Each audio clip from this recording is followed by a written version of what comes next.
The Bostonian is Matt Perrault. This is our city. The book is Dave Sharapan. Pay him. Pay that man his money. Together, they are The Bostonian versus The Book. You covered! You covered 12! I covered! Follow the show on Twitter at Boston versus The Book. How do you like them apples? Bringing you the best insight on sports betting news, Matt and Dave's daily picks, and an entertaining and unfiltered dive into the sports betting industry. Here's Dave Sharapan and Matt Perrault. And here we go.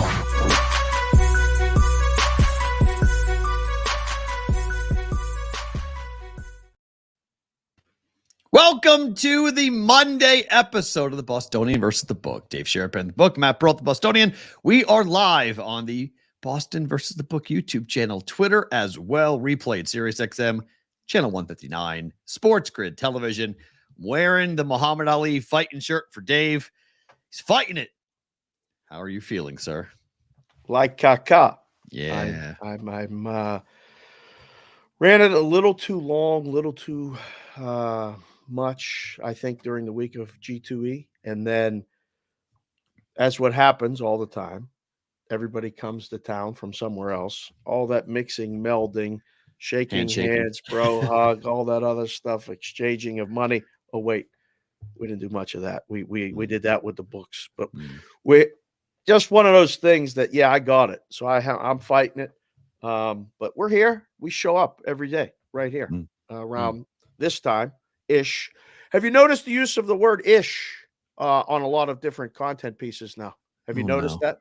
Yeah. Not. But oh, okay. yeah. It's amazing. It's amazing. Like on major platforms, they're saying about around ish time and this and that. And I'm like, man, thank you for watching the show. Hit the like button, hit the subscribe button while you're here. Follow the YouTube channel. It's only upward and onward for that.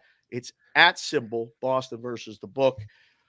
A quick shout out to a dear friend of mine watching the show back in Pittsburgh. He runs the Fifth Avenue Beanery in the Highmark building downtown Pittsburgh. Just wanted to shout out William and his crew trying to get us on in the joint. They can put us on in the joint in the afternoon when people are coming in and out of lunch, watching the show. Him and I go back to the time we met when I was when I moved to his street I was 7 years old. Wow. So what is a beanery? Coffee joint. Ah, okay. Coffee joint. So people can watch us when they're having their coffee. People Nice. out west watch us when it's a morning show. People in the Midwest watch us, it's an afternoon show. People in England watch us, it's an evening show. Right. And people in Australia watch us, it's the next day morning show. How can that possibly be? I don't know, but they're watching and they're liking it. Again, get in the chat because, I mean, you boys have been going at it for about 15, 20 minutes. You have. Matt and I were busy strategizing, talking, setting up calls for the rest of this week because a lot of people asked for the deck. Oh, yeah. That's good to know. So, Post we're good. G2E. We're good. Yeah. Yeah, so we're wrapping up obviously with G2E and everything else that came through, all of that, their stories and such that will come out this week that we'll talk about, that will come through from just management meetings, mergers, and all the M's with business. So we'll get to that a bit later on. But big sports weekend, it just happened that we can wrap it up. We'll start on Sunday. We'll kind of work our way backwards and then get to tonight with baseball and everything else happening for Monday Night Football. 11-2-1 in week 6. Unders. Yes. Favorites failed to cover. 2 of them lost outright. Can we this goes back to your point about like, what do the books need? When the books need all the dogs and then all the dogs and the unders come in, like the article's about like big weekend for the sports books. Well, no kidding, right? I mean, this is very predictable that it's going to be a big weekend for the sports books, given the outcome. Let's just get this out early. We have a lot of dear friends, people that I've known for years that are in the space reporting content and things that the books need. I'm just trying to clear this up right now. Every single week, if you take bets, you need the underdogs. Every single week, okay? You might need some more than others. You always need against the big team brand names. Okay? Done. There's about 1 or 2 games on NFL slate where you actually need the over. Otherwise, you need the unders every single week, which is why when we talk a lot of times, I am always trying to slightly favor the dog or the under because Right. I've been conditioned to sitting in a book going, all right, what do we need? It's the same thing every single week. Yep. So don't be surprised that when the favorites went, thanks to our friend Dave Tooley, friend of the show, we got to get Dave on at some point. Sure. 9-4 straight up. The favorites went 9-4 straight up yesterday. That's pretty good, right? They went 8-5 against the spread. The favorites went 8-5. So, that's good too, right? You'd think, oh, that's probably a public week. Outright loser Eagles, outright loser Niners. Bills not covering Sunday night in the get-back game. Yikes. And then the Yikes. And then the unders. Well, 11-2-1 to the under. Yeah, but it's just, the content space will have you, know that like that don't matter as much. Yeah. Oh, it matters. Matters. Saints have gone under 15 or last 16 games. They haven't had a game top 37 points yet this season. Joe Osborne, our friend from Covers, coming up with that little nugget, something to put in the back of your brain when it comes to New Orleans Saint games going forward. Their offense is as bad as the Patriots offense.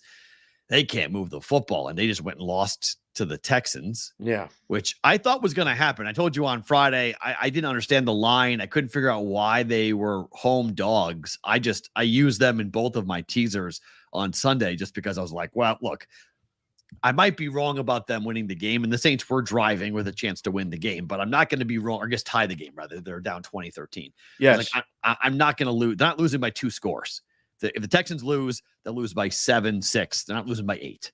So I teased it up to 8, and I felt very confident about doing that for 2 different teasers with that, and they both weren't. I mean, I could have bet it money line, and both most money lines came in. Would have been more sweaty for the Texans to come in, but the Saints offense is not. I mean, it is not. It's gonna struggle. The whole NFC South had a bad week. Wasn't a good week for the NFC South in general. Falcons aren't good. Can we stop having the Falcons be favored over? Falcons are bad. Yeah, but I don't know if you heard. I mean, all whole week Desmond Ridder hadn't lost a home game in his life. Now he has. So now what are people going to talk about? What are people going to talk about this week with the Falcons? It's going to be very hard. Speaking of people talking, another dear friend of mine just reached out and called me during the show. He said, "You're obviously very busy." Beardo, I call him Beardo. He's taking a big position here in town, running a book in town. Oh. Friend of the show. Yeah, this is my guy who used to run the whole joint at the Cosmo, is going to be running the book at the Fountain Blue. So we're going to have a connect there. He's watching the show right now. You know I love you, and I will call you after the show. I cannot talk to you right now during the show, but we'll have some insight into what's going on down there. They're scheduled to open mid-December, before New Year's, but after the race. Yes. And he's working on building the book out. Wow. Trying to get me back in the ring. Uh-oh. I just, I love him dearly, but I just, it's not ready. It's just not time. I can't commit to that. If you go back and look, and again, we don't really keep track, but if you watch the show on Friday, we had it pretty mapped out what happens like over the weekend. There were some games we talked about that went our way, pretty much all of them. The Bengals, that one won. That was a sweaty one. That wasn't ever. We were lucky. They had 2 drives inside the red zone and got no points. I mean, it was. I will take that every time. But the Seattle Seahawks, you can make a case that Seattle should have won that game. Yeah, that one didn't feel good at all. No. It's one of those ones that like you win and you're just like, like exhausted, like that took everything out of you as you watched them take shot after shot after shot. But one of the ones that we talked about early in the week that was just adamant about and stayed true to, and ended up trailing at halftime, which was great because that meant you could bet more on them in the second half or get them at a really cheap price, was the Rams. Yeah.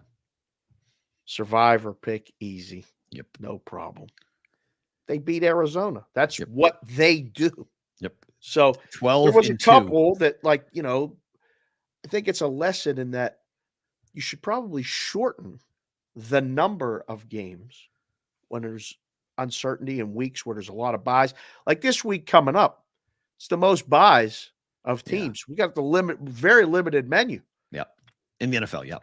In Colleges, the colleges. Oh boy. Oh, we got college football. There's Oh, this is a weekend. There are some absolute monster games. We'll get to the college in a second because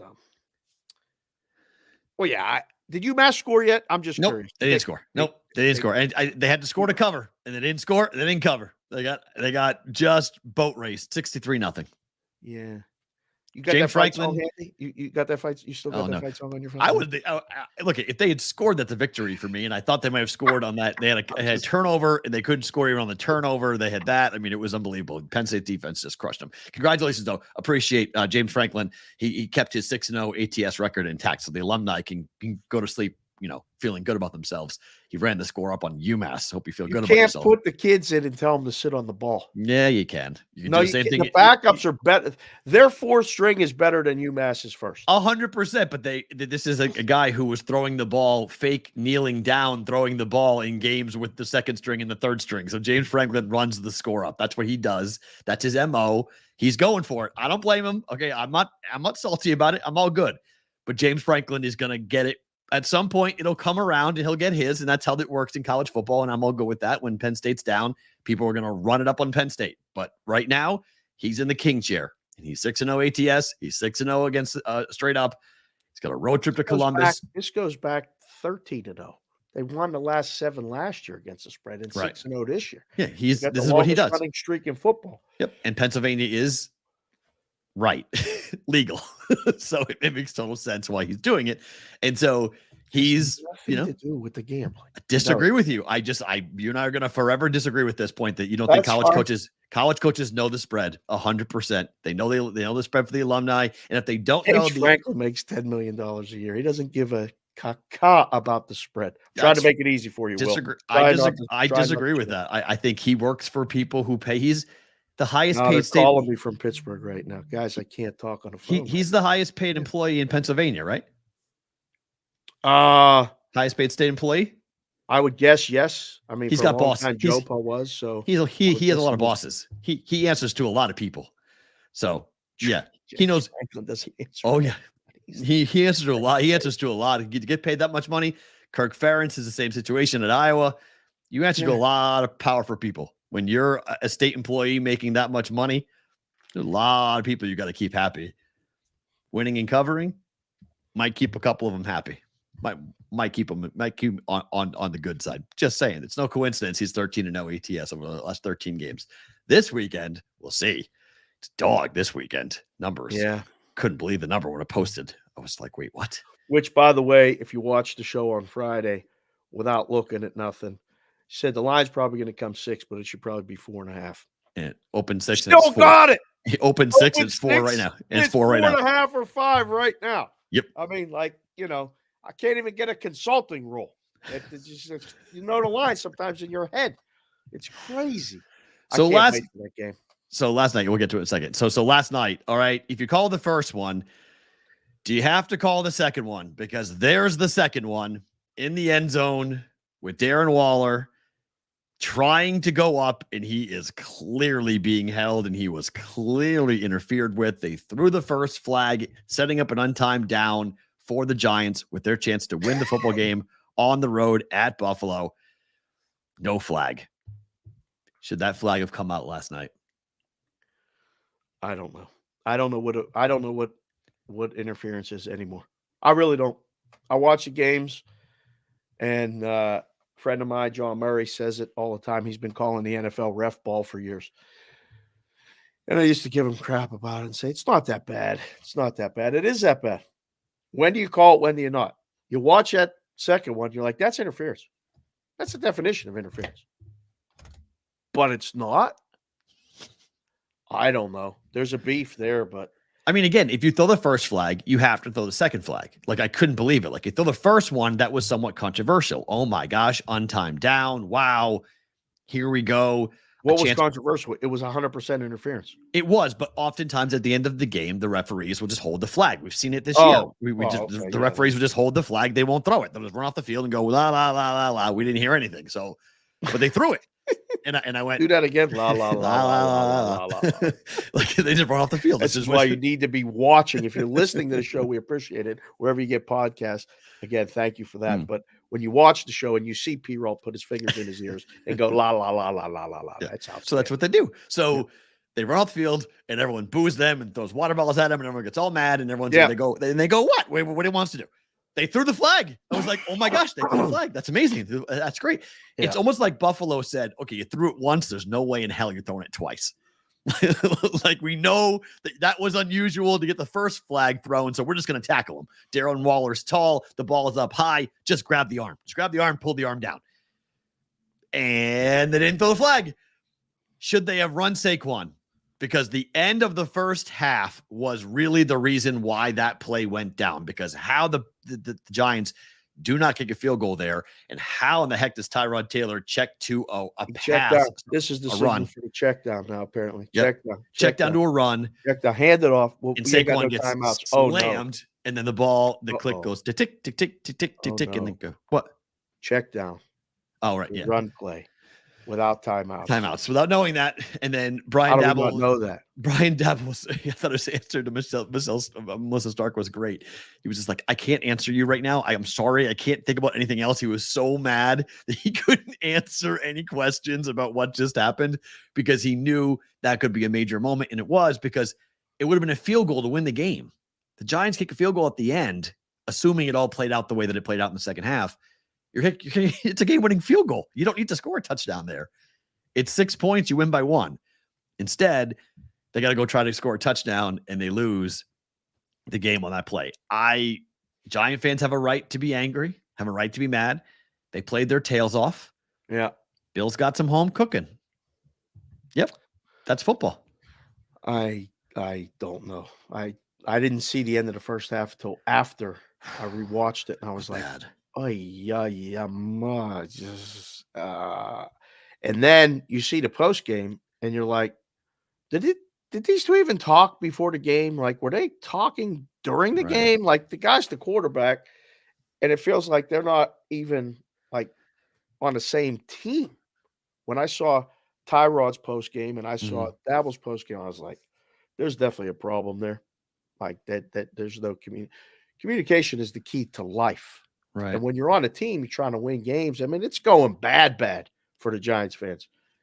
It's a shame, all these people in New York really having. Well, it makes it even worse because the Jets won. So they did. So it's even worse for the Giant fans. So the Jets won. Yeah. We'll get to those comments here in just 1 second, because those comments were very interesting. The Niners somehow stayed under. They lose on the road at Cleveland. Yeah. I was on under 36.5. The only way I get that to come in is if they missed the field goal.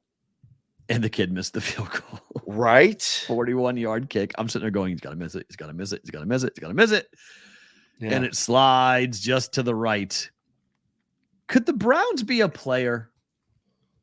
Could the Browns have something to say in the AFC?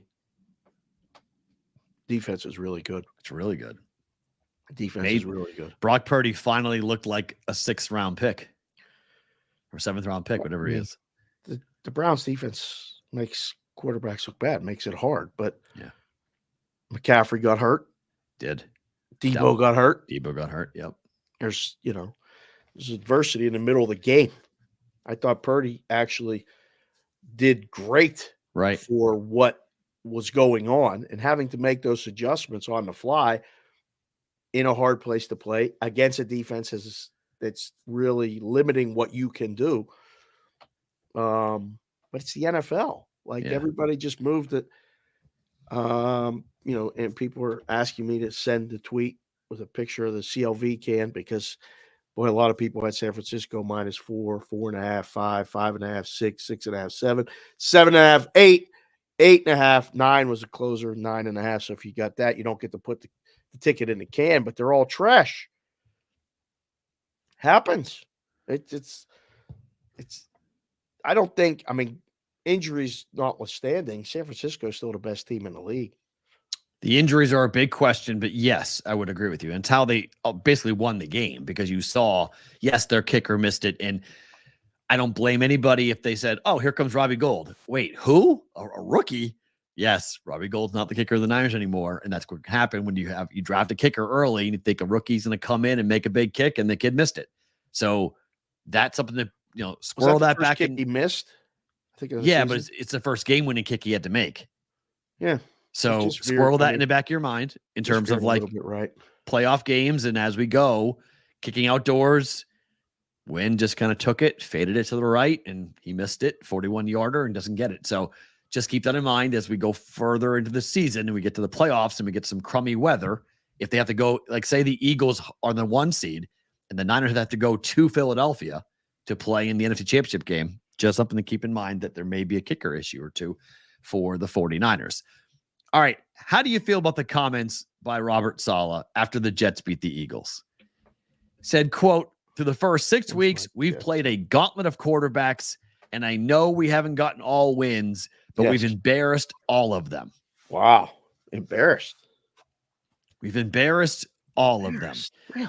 They played against the Buffalo Bills in week 1. They won. They played against Dak Prescott in week 2 and lost 30-10. They played against the Patriots at home and lost to Mac Jones. They played against the Chiefs in week 4. They lost the game 23-20. They went to Denver and won there 31-21, and they beat the Eagles 20-14. Last couple of weeks, they made some quarterbacks look bad. That was Jalen Hurts' worst game in a year yesterday. It was. I mean, what they did to Russ was, they may have ended Russ's, viable possibility of playing anywhere else. If anybody was even thinking about trying to trade for Russ or trying to get Russ back in the kitchen so he could cook, the Jets made him look pretty bad too. So he's got a point. I like the confidence. They're 3-3. Who would have thought they would have been 3-3 when Rodgers got hurt on that play? Fair. I mean, I think they would sign for 3-3. I thought they'd be 2-4, but 3-3. Obviously the win over the Eagles last night was surprising. Yeah, I just don't understand the comment. I don't get it. Like I don't. We make a bigger deal. The media makes a bigger deal about the comments than anything. I mean, it's just post game really water. Yeah, you don't think the quarterbacks he's going to face coming up are going to bring this up? No. Oh, okay. No. It doesn't mean squadouche. Disagree with you entirely on that point. They can play. Their defense is good. Yeah, you got it. You can flaunt it, man. Walk it. Let's go. I'm talking about you guys. Go do it. The good thing about the comment for him is that he's going to face Tyrod Taylor in after the bye, and then they're at home, or it might be Daniel Jones, but we'll see. Then it's taking Herbert. Then it's Garoppolo if he's back. Then it's back to Josh Allen. Then it's Tua. They're on a bye this week. They are, right. So the comment doesn't mean anything. It'll be gone in the ether. Yeah, we'll see. We'll see what happens. I was very surprised by it. It was one of those like, okay, why? Because Zach Wilson's your quarterback. You're trying to deflect. You're trying to keep the attention on you. Like, what's the play? But you're right. At 3-3, going to the bye. So Percy Roscoe just came in a chat and says Rodgers comes back and we win the Super Bowl. See, this is where I've been pump the brake, Jets fans. But what's funny is that there's a doctor on Twitter who we've had on the show before, Jesse Morse, who is actually concerned about how much Aaron Rodgers has been doing so quickly. That Rodgers has been seen walking, and Rodgers has been seen he's rehabbing really fast, quickly. I don't think that that's a nuts comment about Rodgers attempting to play again this season. It wouldn't. I mean, if the Jets make the playoffs, look. So hold on. You're going to make the playoffs, which is an unlikely thing in right the AFC, now. right? And you're going to have the guy that got you there, and then you're going to hand the ball and the keys to the guy who's been rehabbing because he's done it in the past. You think that's a recipe to get you to the Super Bowl? I think that's what will happen. Whether or not it's a recipe. We'll bet against them when that happens. Yes. But that's what would happen. We'll bet against them. Rodgers would play. It's his team. I mean, Zach is literally keeping the seat warm until Aaron can play. Oh, man. But I think against doctor's orders, I would be very surprised if Aaron Rodgers got cleared to play football in the NFL again, to tearing his Achilles in September, to have him play football in January. It's not a good plan. It's a very surprising. Even in a climate-controlled atmosphere, all that other stuff, like, I just not a good idea. But again, we'll see. I don't know. Because if he tears it again, put it this way. Let's ask the chat right now. Did the Jets make the playoffs? Yes or no? They're 3-3. Their schedule ahead looks favorable. There's no question. Somebody put that in the chat. At Giants, home for the Chargers, at the Raiders, at the Bills, home for the Dolphins. Again. Say this again. Go. Bye week this week, obviously, but at the Giants. That's a home game. It's a home game, but right, whatever. Okay. It's technically a Giants game. Right. Giants home crowd. Yeah. Chargers at home. So that's a pick'em game. Okay. They're home for a month. Okay. Mind you. Okay. They're home for a month. The Eagles at home, Giants at home, or bye week, right. Giants, Chargers. That's a month of game being at home, not traveling. It's big. Not bad. Okay. Then what? At the Raiders. They come west for Sunday Night Football. They're coming here? Yep. Jets and Giants both are coming here. Oh my gosh. Oh yeah. I told you this schedule for the Raiders is incredible. They have an amazing home schedule. Amazing. Now Rodgers is supposed to be playing. Jets fans here. Okay, so they come to Vegas. Well, they're going to win that game. Go ahead. Okay. At Buffalo. Giants almost beat them at Buffalo. The Jets could do it. Go ahead. Home for the Dolphins. Oh, I can't wait for that one. Okay. That is on Thanksgiving Eve. Woo, that's going to be a good one. On the 24th. That's on the day after Thanksgiving. That's Black Friday. That's a Black Friday game. Sorry, you're right. That's the first ever. That's going to be a monster. First ever Black Friday game in the history of the NFL, right? Got a lot of no chance. Nope. And then they play the Falcons at home, the Texans at home. Win that game. At the Dolphins. Commanders at home. Oh, my God. Okay. At the Browns. Nah, they ain't going to Cleveland winning that. And the end of the year at the Patriots. Team they can't beat. At the Patriots could determine their playoff. And that's really funny because the Patriots own the Jets. And once the Patriots, they've won, 16, 17 straight? So they beat the Jets to keep the Jets out of the playoffs. My gosh, I'll tell you right now, that's a role the Patriots have not been for a long time, but that would literally make Patriot fans sleep well at night if they kept the Jets out of the playoffs. That would be like okay. The year sucked, but at least we beat the Jets twice and kept them out of the playoffs. This is the perfect time to bring out the Patriot hat because it might be the last time that I wear it because this team is sorry, Will. This team is shit. Oh, they're awful. They're absolutely awful. Mac Jones gets sacked in the end zone. The play before, or one play before, Devontae Parker drops what could have been a game-winning play. It's in his hands. Mac Jones throws a perfect ball. Was a dime. Absolute strike. Drops it. Ball should have been on the 45-yard line of the Raiders with only a field goal needed to win the game for the Patriots. Instead, what the hell? Mac Jones gets sacked. Raiders cover. Mac Jones got sacked by Max Crosby. He went through two players, both of which didn't touch him. I mean, the video is actually really scary because you see the tight end chip him and Max just cut him. And then the tackle that was supposed to come out and help just literally watched him go by. And then Mac Jones got crushed, sacked, game over, safety, Raiders cover. That's it. That was the end of the Mac Jones era in New England. That was it. How they get to the game being on 2 was miraculous. And I'm like, this is classic. You'd sit in a risk room and you'd laugh. You'd like, how did they get this game to sit on 2? This is awesome. The dog's going to cover, but the favorite's going to win. How is this possible? Comes around that corner, and he was no chance. I mean, no resistance. Tackles him. The game goes to 4. And everybody, boy, oh boy, everybody holding that Patriots +3 or +3.5 ticket goes, did that? What? Just, I'm gonna lose. I'm gonna lose. Yep, you're gonna lose. That one leaves a mark. They're playing Buffalo this week at home. He ain't going to start. Oh, he's going to start. Patriots are going to cover, You just too. said it's the end of the Mac Jones era. Yeah, it's over. Playing this week. It's over. It's. I mean, I'm talking about him going forward after this year. It's over. Oh, after this year. Yeah, like that's it. Like there's no more like will Mac play the quarterback? Will he turn things around? Blah blah blah. How'd you like to be this guy? This ticket got posted on social media. This is brutal. Yeah, that's Kramer. Yep, that's our friend Kramer. Yeah, Ryan Kramer, $200 to win 10,000. Yeah. Ravens Bummer. green check mark. Bengals green check mark. Texans green check mark. Jaguars, Rams green check mark. That +3 is the only leg he needs. He needs Patriots +3. He had this ticket cashed. Yeah. That is brutal. That is brutal. To lose it on that is absolutely brutal on that. But that's the way the Patriots season's been going. Who is the best 5-1 team in the NFL? Dolphins, Niners, Eagles, Lions, Chiefs. All of them are 5-1. Well,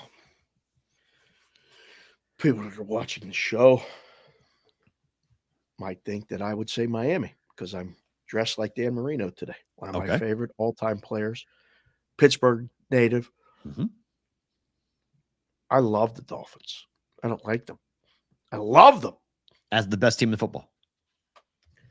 No, I still think, barring injuries, San Francisco's the best team in football. But in the AFC, it's Dolphins or Chiefs. I like the Dolphins more. And it's everybody else. Like, I'm not sure. The Bills are like, what are they doing? I don't know.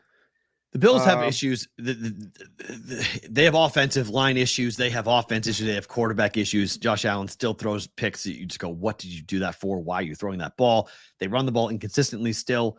I'm still, but Miami was down 14-0 and then woke up and scored 35 straight. Like, they are. The chat took it upon themselves to answer your question. Who is the best 5-1 team in the NFL? Put it in the chat right now. Mm-hmm. And somebody hit the like button, please. We eclipsed the number. We had 70-something likes on Friday. Beautiful. That was good.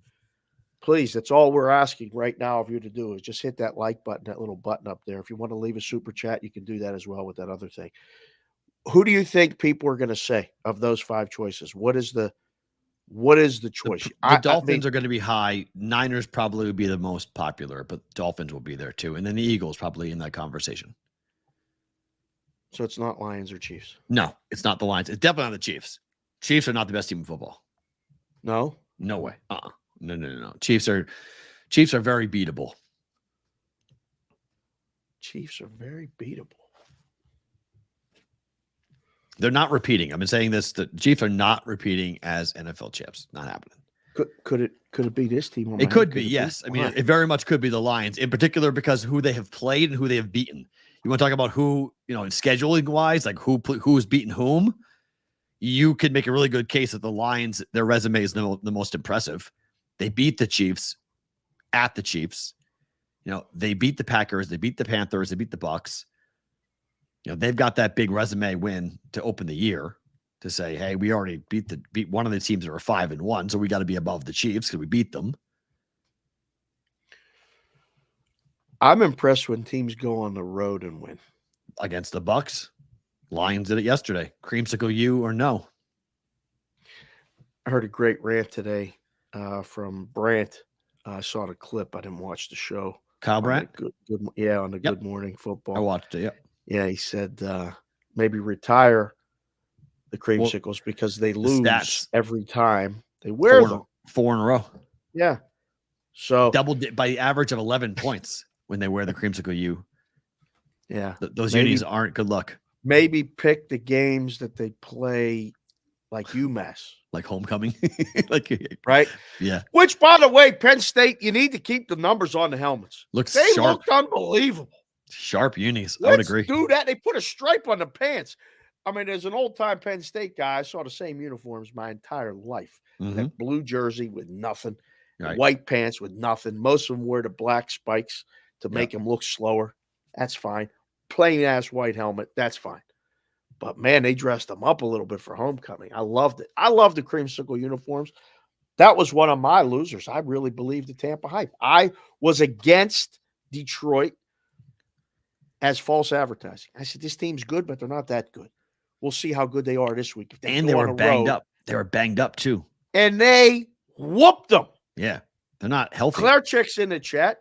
Claire Chick's saying Detroit 3-1-3 is the best team. They're in the conversation. I mean, I'm not going to dismiss it fast. I mean, Jared Goff has been playing the best football of his career. Don't make no mistakes, man. That's all you got to do, right? Don't make no mistakes. And now they got Williamson back, so they've got obviously their deep threat who got hit for a big touchdown toss. Defensively, Hutchinson. I mean, they have hit with their draft picks, man. I mean, they have really done a good job in the draft. They have really stocked some young talent. They're going to be around for a while. Like, they've got some real good players on that roster who are very young and cheap. And look, we'll see what the Bucks look like. Falcons are coming to their place this coming week. This week. Atlanta at Tampa, yeah. And then Atlanta going to lose that game. Probably so. And then they've got at the Bills, at the Texans, Titans, at the Niners. Their schedule gets very difficult. It's why I bet the under 6.5 wins for Tampa, because we're about to hit the part of the schedule where they may not win in the month of November. So they've got some problems. They're on the road 3 of the 4. They're on the road on the 26th of October at Buffalo, at Texas, home for the Titans, at the 49ers, at the Colts. They played a lot of home games early. They play the Panthers at home, which is a divisional game. Then they're at the Falcons and at the Packers. We got a bunch of road games coming up here for after this week. After the Falcons, they play 1, 2, 3, 4, 5, 6 of the next 8 on the road. Good luck with that. So my bet's not dead yet. They got 3. My bet's not dead yet. We'll see if they can get to 7. I'm not so sure they're getting to 7, given what their schedule is going to look like. Right. All right, tonight, Monday Night Football. Dallas a road favorite against the Chargers. Agree with the number? I didn't have my charger hat. I thought I had my charger hat over here. Damn it. Yeah, I mean, Dallas got to be favored. Okay.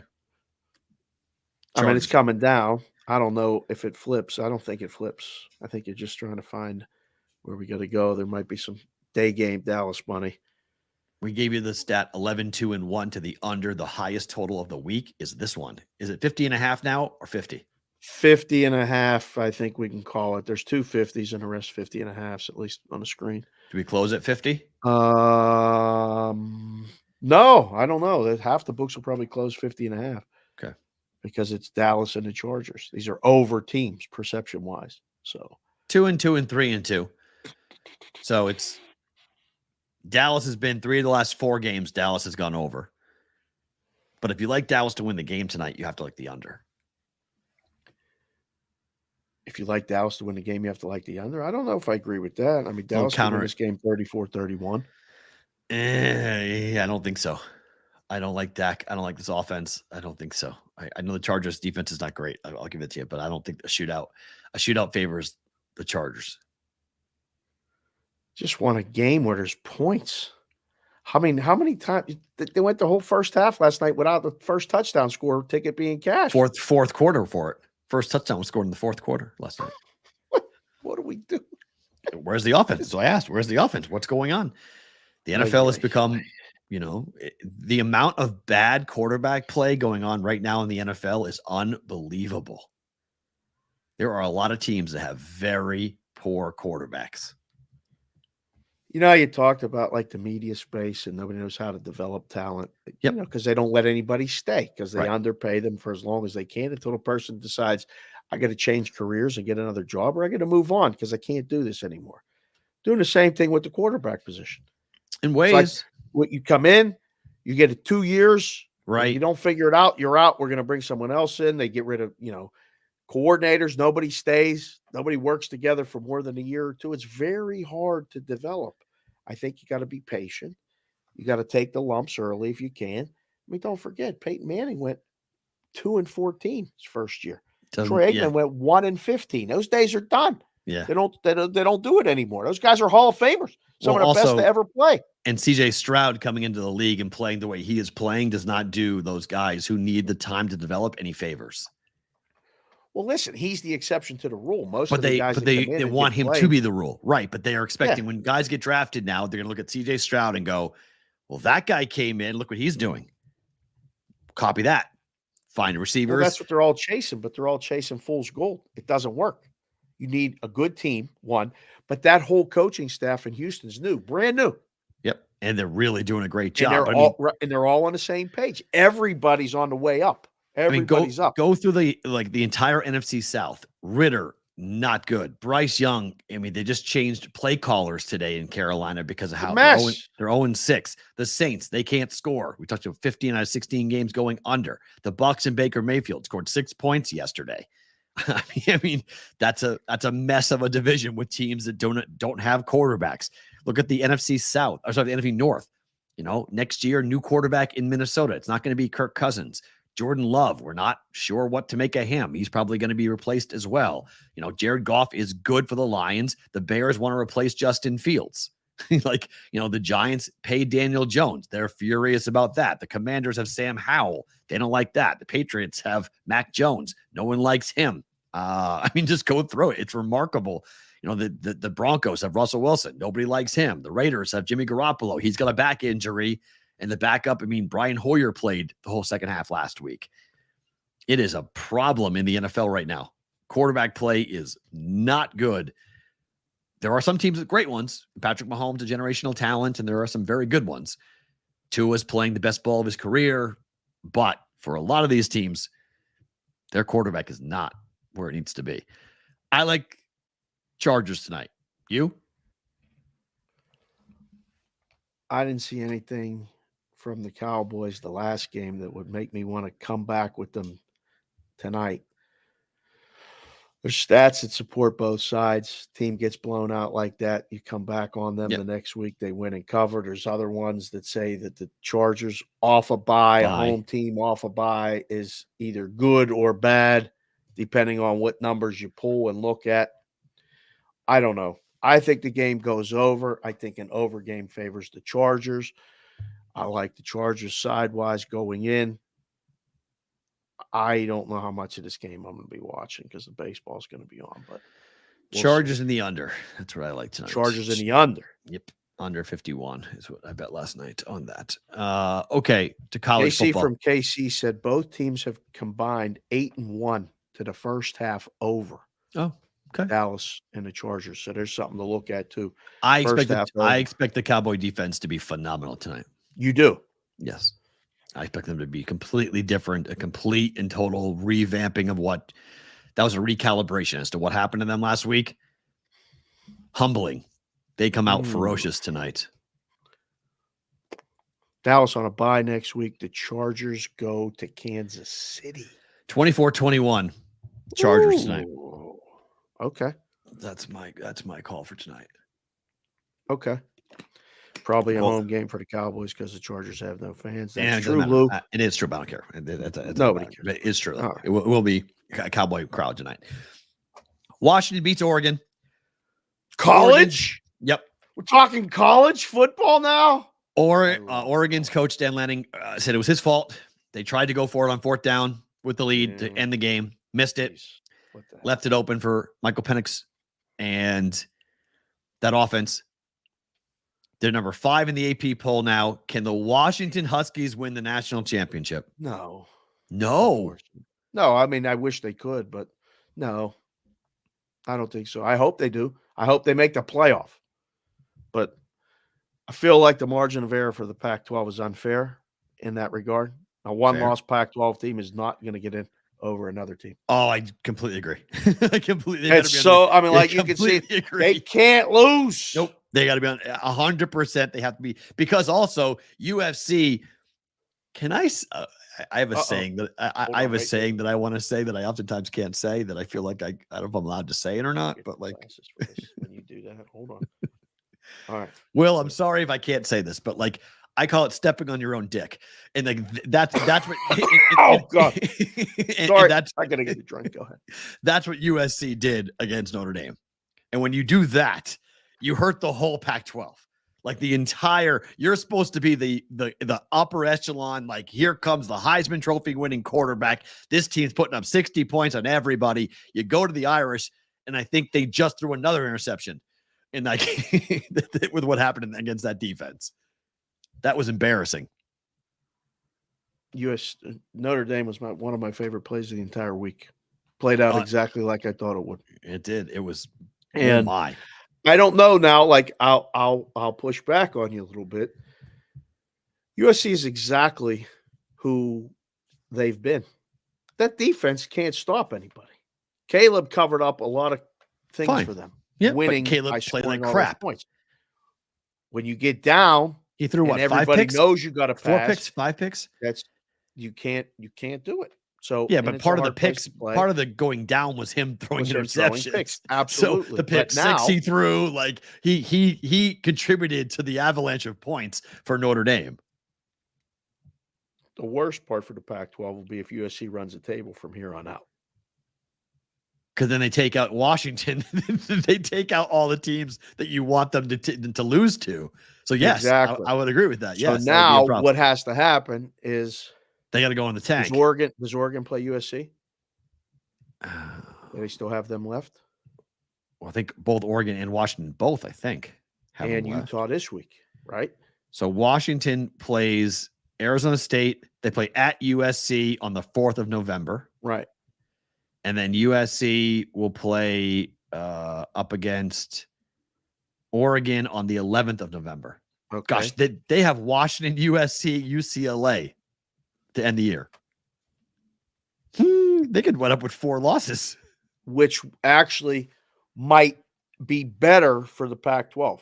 I mean, they might lose to Utah this weekend. They got 5 losses. That's what I'm saying. The wheels could come off USC. I was at Penn State in a situation like this. Penn State was 5-0, and a lot of people were hyping them. They were the number 2 team in the country. Miami came in and spanked them. Mm-hmm. They ended up losing 3 more games. Like, they weren't. And I was one of the kids on campus going, you guys know we're not that good. Like, we're not. Like, they're like, oh, what are you talking about? I'm just telling you, this could go bad quickly. It goes bad quickly. Now, we'll see what USC's made of if they bounce back. But what I saw is the same thing I've been seeing. Defense. Now, to beat Utah, because Utah can't score. Like, they offensively are so bad. Bet that game under. That's the whole. Yep. I mean, you want to bet a USC game under? You take, friends don't let friends bet the under in USC games. But we can be friends this week, I think, and bet that game under. Right. We'll see. I got to see about the Utah health of core, all that other stuff, because that's been a question. Right. I don't know how much Utah is going to – I don't know how much USC is going to score on Utah, because Utah's defense is phenomenal. It's excellent. Agreed. It's bad. It's as good as the Irish's. It's good. It's very good.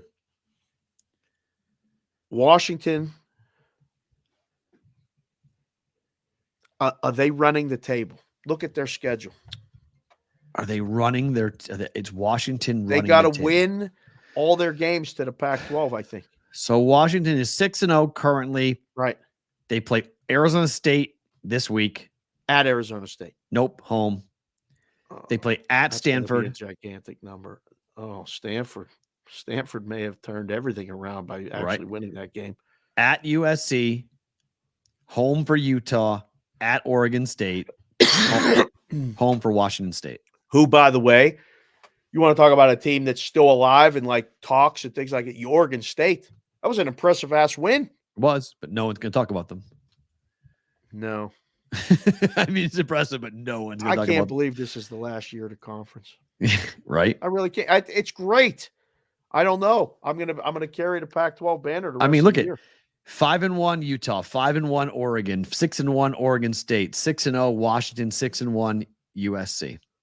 It's the last year of the conference, and you can make the case that the 4 of the top 6 or 7 quarterbacks in the entire country are playing in the Pac-12 right now.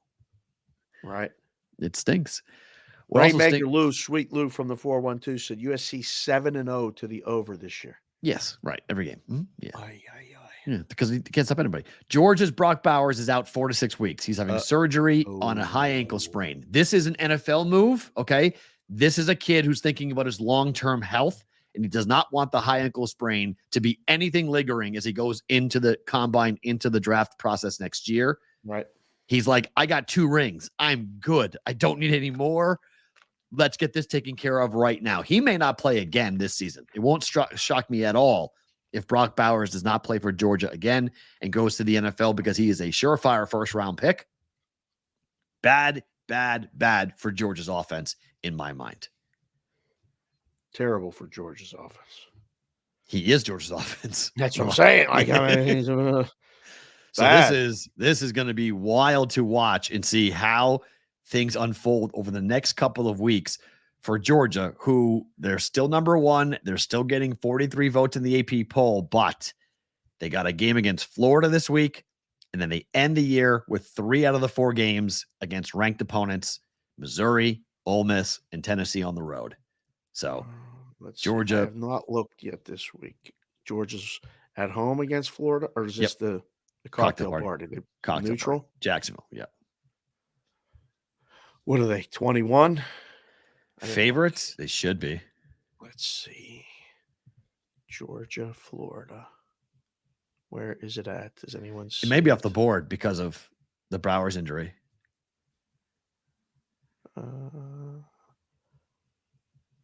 Florida, Georgia. Are you sure it's this week, Perrault? Nope, next week. Sorry, 28th. They're on a bye. That's why he's having it too. That's next week. The next game is Florida. Wow, we got to double check everything. Next game search the schedule for the Georgia-Florida game, and it's next week. So, but still, I mean, it's going to be that big number. And then they go without Brock Bowers. We'll see where we go. Ohio State, Michigan, both of them roll. Massive game so much Columbus. for that look-ahead spot for a lot of the people in the content space. We get the look-ahead game for Penn State. They win 6. I mean, hold on a second. They Ohio didn't look great in the first quarter. Game. That game, if UMass had any sort of an offense, that could have been a little more interesting than it was because Penn State muffed a kick. Penn State didn't really look good offensively. They didn't score a touchdown in the first quarter. Like they were asleep in the first quarter. Then they woke up and they went crazy. Hard to get up for UMass. I would agree. I'm not saying that there was a look-ahead spot going on. If UMass had any sort of a team to push, that could have been a game. So there was something to that. And Ohio State didn't look good either in the first quarter. Then they wound up in the second half taking care of business. So there was a little bit to that. But number was 6, gone to 4. Consensus is 4.5.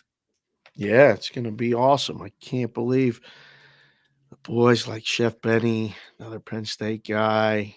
This game's at noon Eastern, 9 o'clock in the morning.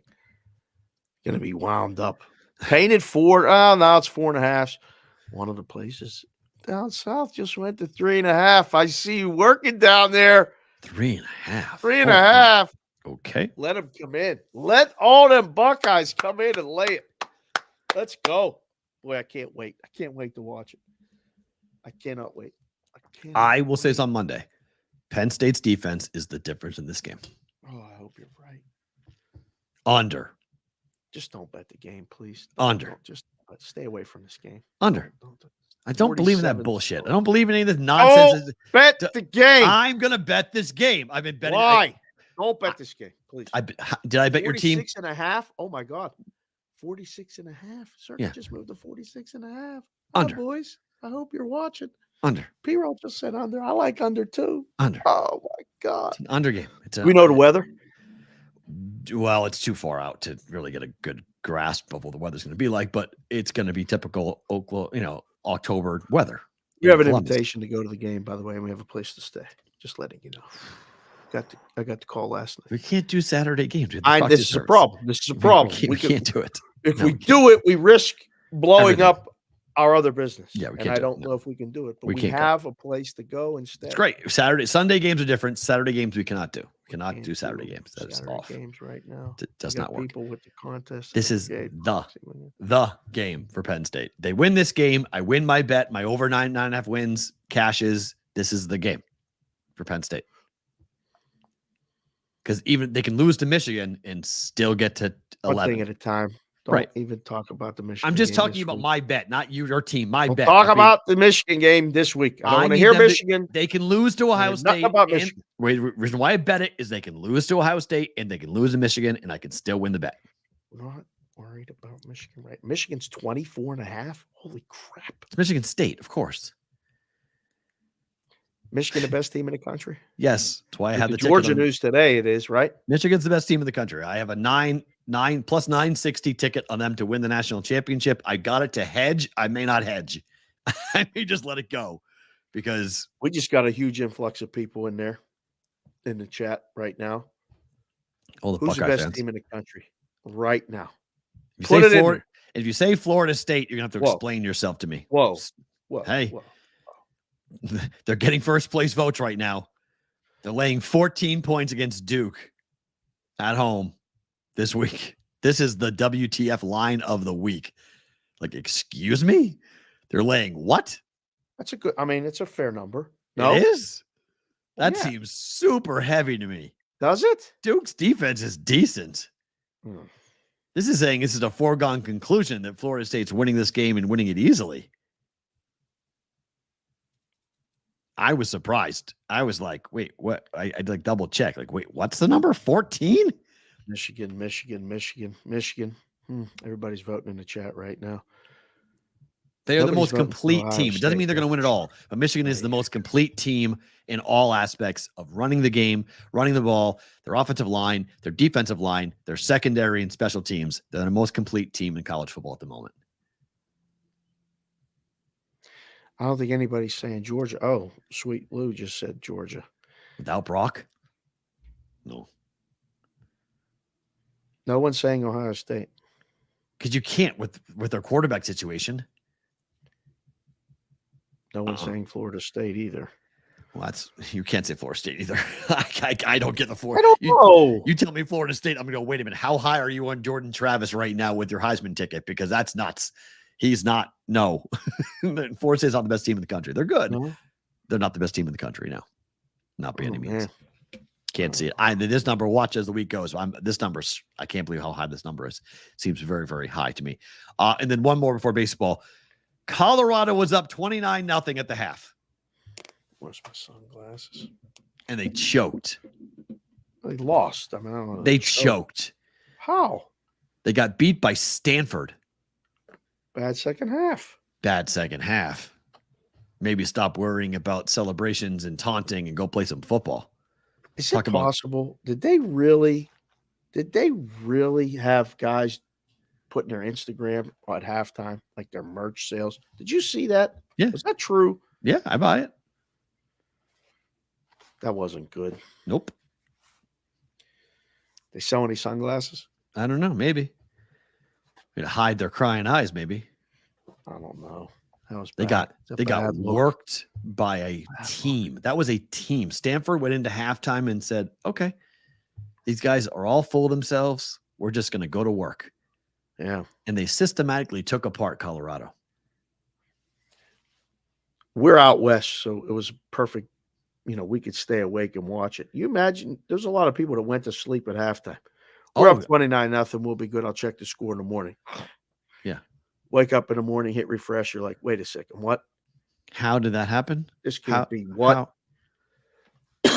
Are you supposed to, when you win a toss in overtime, just you take defense, right? Like, isn't that known? Well, in the rules now, they don't alternate anymore. So like before, it was like you got the ball twice. So you played defense once. And so if you gave up a touchdown, you go and score a touchdown, and you get the ball again. They don't do that anymore. It's just that they keep it going, and then because they don't expect it to go past 2 overtimes, because you must go for 2. After the first OT, you have to go for 2. So they expect it to end on the second overtime. So that thought process is kind of out the window a little bit, but it's still kind of what you're supposed to do. But there's some changing in philosophy as to how do you handle the overtime periods. I don't know. You're up 29-0 at home. You're supposed to win the game. Supposed to win the game. That's a tough look. Did you see the SNL skit with Dion? Have you seen it? I did. It's phenomenal. Look at me. Wait, look at me. Hold on. He kept saying, look at me. Oh my God. That was actually really funny. These guys did great. a good job. It was great. And I mean, Man, look, it's a tough look. they've won 4 games. Okay. Yeah. So like you really everybody in our chat went to bed, by the way. Everybody that's not in the West Coast time zone. Of course. Saying It's in late. the chat they went it was to bed. 8 p.m. kick. That's what Dion was pissed off about. He said that. He's like, 8 p.m. kick. Do not care about the ratings. Do not care about the East Coast at all. No one's going to watch us. Like he wanted the recruits to watch. But they're 1-3 in the Pac-12 right now. They're 4-3 overall. I mean, this is a bad loss. This is a really bad look because their schedule now is at UCLA after they have a bye. They have a bye. Bye week this week. Then they play at UCLA, home for Oregon State, home for Arizona, who, by the way, is playing some unbelievable football right now. Arizona is playing very good, very, very well. Then they're at Washington State and they're at Utah. They might wind up with 4 wins. For everybody that was doing a goddamn victory lap over the 3.5 win ticket, right. You better be very happy that it wasn't 4 because it's going to land 4. They're going to win 4 games. And when that happens, you don't think they win another game? I said it after they lost their last game. I know. I said they're not winning again, and everyone was like, "What?" I go, "They're not winning again." Okay, like look at their schedule. They're not a good football team, and everyone that rained on everyone in the content space and/or the quote unquote prognosticators and the experts, they were looking at the roster, going like, "Yeah, they've got Travis Hunter, who is unbelievable, good player, unbelievable talent." It's an all-star team. The depth is not there. When they get tired, when they have to run different guys out there, they're going to have a hard time competing as the year goes on and injuries happen. And you start bringing this attention on yourselves. You win a game against Arizona State. You run to their student section. You start flashing up your Rolex at them like you won something. They were a 1-win football team. Yeah. So now Stanford wins, and what do? They walk off the field. Although I guess some kid did do that. One Stanford kid, I guess, did go to the student section and did do the watch celebration. The lineman, the big guy. Yeah, I guess one kid did that. Do that. The lineman at them. Do that. Yeah, but I don't know. I'm just a different person, I guess. Like let somebody else tell you that you're great. Let somebody else say how wonderful you are. Celebrate your season after it's over because it's all about how you finish to me. It's all about the ending. Well, when there's another game, you can get your comeuppance pretty quickly. And it's coming. It's coming. I mean, they beat TCU. Great. TCU sucks. They beat Nebraska. Great. Nebraska sucks. They beat Colorado State. Great. Colorado State sucks. Like they beat Arizona State. Great. Arizona State sucks. Like they don't have a good win. Completely canceled out the entire Mountain West region. That's fine. They don't have a good. They don't have a win on their resume against a good football team yet. Sucks. Okay. They all suck. They don't have a good win. The Buffalo resume for all the hype and all the NIL and all the the pop stars, actor / rap stars that are on the sidelines. Right. You don't have a win worth of shit. Like you just don't have anything. Oh boy, now you've done it. You don't have a win that anybody thinks is impressive. There we go. And you lost to Stanford. The Eggheads beat you and you're up 29-0. Yep. You're out there. Travis Hunter's doing pirouettes and running circles around kids. And all they did was come out in the second half and punch you so hard in the mouth that you fell down and your watch fell off. Like look, Dion's online too. He was going to. People have called all. He said he's out. That's it. No people more. have called me all sorts of names for my takes. Affleck out. We're out. We were going to get an Affleck deal. Every time I tweet about Colorado, my tweet has gone viral. It's unbelievable. Oh, it's phenomenal. 200,000 views, 250,000 views. Like it's ridiculous whenever I tweet about Colorado because the people on the internet, on Twitter, there's a big protectionism going on about Dion. And I'm a white guy, so a white guy can't talk bad about Dion because then I'm racist. So I've been called that name a million times over the last couple of months about every time I talk about Dion and talking about this Colorado team. And then they run up with the 3.5 ticket. It's either that or, well, they did win 3. It was 3.5 and they won 4. Okay. Can they win 5? Number was good. 3.5 was good. Yep. I don't see 5. Put it in the chat. Do you think Colorado wins another game? Matt just went through the schedule. The Dogs in every game. Bye week. They go at UCLA. Dog. Home for Oregon State. Dog. Arizona, you might go, well, they're not that good.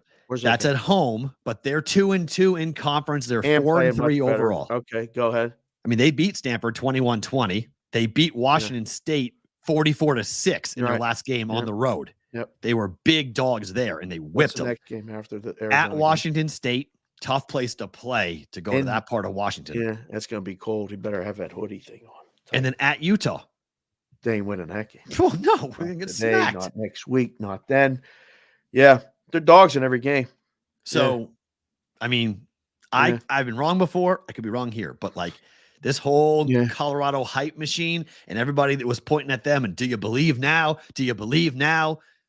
When you have 4 wins, I would love for some of the people who he was talking to would walk up to Dion and go, do you believe me now? I'm the one that said that. Do you believe me now that you didn't have any talent on this roster that was going to be able to sustain a 12-game season? Right. Like that's my pushback on all of this. Is it like you said, when there's games still to be played, be real careful about running around and taking a victory lap because you don't exactly know how you're going to end. Because to me, how you finish is way more important than how you start. Started great. Tell the kids that every day. Kids that I've coached, and I tell the kids, my own kids, that. I tell people in the content space that. You guys have a good week. Quit thumping your chest because your week's coming where you don't have a good week. And then what are you going to do? Because now it's disingenuous. Right. Now it's disingenuous. Come when you lose. Come with more enthusiasm when you lose and take ownership of it.